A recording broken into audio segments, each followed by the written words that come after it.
थारैनो मोजां मोनदों जे जोङो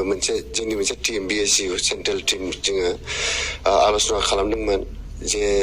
दानि जाबाय थानाय सम मोनसे पिसफुल बिटिआर दानायाव जों मा कन्ट्रिबिउसन खालामनो हागोन होननानै जों बिदि सानबाय थानायावनो दा जोङो बिराद मोजां मोनसे अपरचुनिटि मोनदों। बे मोननानै जोङो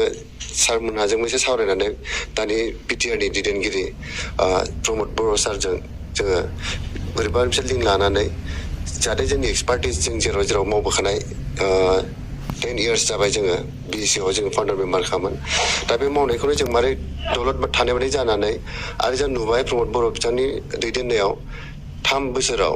लासै लासैनो मोजां मोनसे परिबेस फैदों। बे परिबेसखौ आरोबाव गोख्रोङै मारै जौगाहोनो शान्ति मोनसे लाबोनाय गासिबो जनगोष्ठी थानाय बिटिसिनि ओनसोलनि गेजेराव जा मिशन भिजन जा दङ मोनफा मोनफा जोङो नायबिजिरनानै साननो मोनबाय जे थारैनो बियो मोनसे मोजां मोनसे प्लेनिं लादों मोनसे मिशन भिजन लादों दानि सरकारा। दा बे मिशन भिजन लानायाव जों माबायदि सापर्ट होनो हायो बेखौनो जों सावरायलायनानै जाफैनाय जादों आरो बोजबनानै लादों जोंखौ दिनै बेनि थाखाय बिराद मोजां मोनदों। BSU आ बुंनो थाङोबा बिराद गोरों गोरा जोङो बेयाव डक्टरेट दं MA MBA MSc pass out जानाय दङ बिरादनो जों गासिबो नायबिजिरनो रोङो नालाय दा आं सानो जोंनि जेसेबां लोगोफोर दङ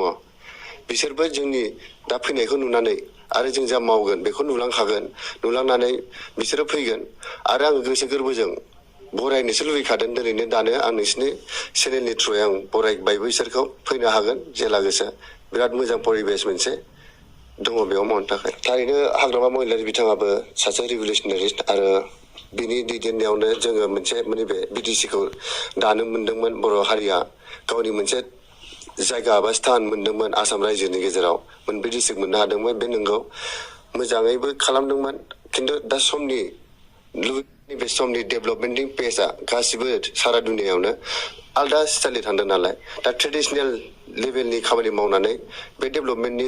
आलदा रायजो बा आलदा दुनियानि डेभेलपमेन्टनि पेसखौ हमनो हानाय नङा। जोंनि बे ओनसोला थालांनोबो हागौ जाबादि अल्ड स्टाइलनि मावोबा दा बे दा गोदान मावनाय UPPनि दैदेनगिरि बिथांमोननि आन्दाराव दा बे मावनाया जाहाथे आरो स्पिड जाबावो जाहाथे जों डेभेलपमेन्ट एक्टिभिटिसखौ जेरै गुबुन गुबुन रायजोआव जादों जोंनि भारत हादरावनो बेजों जोङो खाबजाफानो हायो। खामानि मावनायखौ दा बिसोर सरकारावबो गैखाया आरो खामानि मावनाय सिस्टेमाबो एसे आलादामोन बिसोरनिया दा बेखौनो जोङो मोनदांनो मोननानै आरोबाव नैबे दा गोदान दोलो बेनिफ्राय UPPला 3 बोसोरल' जादों दा बेयाव जोंनो एसे सम मोननांदों नायनो बिसोरनि नैबे UPP दोलोनि मावनाय आरो थांनाय 17 बोसोराव BPF आ जा मावदों बेनि फार्कखौ नायनो थाखाय जोंनो 3 बोसोर सम लादों जोङो नायबिजिरदों दा बेयावनो नायबिजिरनानै मोननायाव साबसिन जों मोनदों निस्सय नंखायनो जों बेयाव दिनै जोबनानै फैदों। BSU आरो BSUनि गेजेराव बे मोननैया नायनो थांबा आलदा संगठना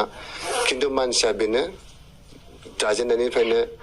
BSUनि दैदेनगिरि नेहाथारियानो बेनि दा प्रेसिडेन्ट जानानै दङ दा बे बिथोराव नायनो थाङोबा आइडिअलजिया एखेयानो बिसोरनिखौ बुंनो थाङो जों राजनितिक आइडिअलजि नङाबो जानो हागौ मिथिया खिन्थु दा जाबादि बिसोरनि एक्टिभिटिसखौ नुनो मोनदों बेखौ नायोबाथ' राजनितिक माबाखौनो नुयो लामाखौनो नुयो। आलरेडि दङ गोबाङैनो दङ आरो जोङो मबिलाइज खालामदोंबो अलरेडि गासिबो जेसेबां जोंनि दा मोनबा डिस्ट्रिक्ट दं BTR आव बेखौ जों माबागोन सम लानानै बिसोरबो आरोबाव सम लागोन।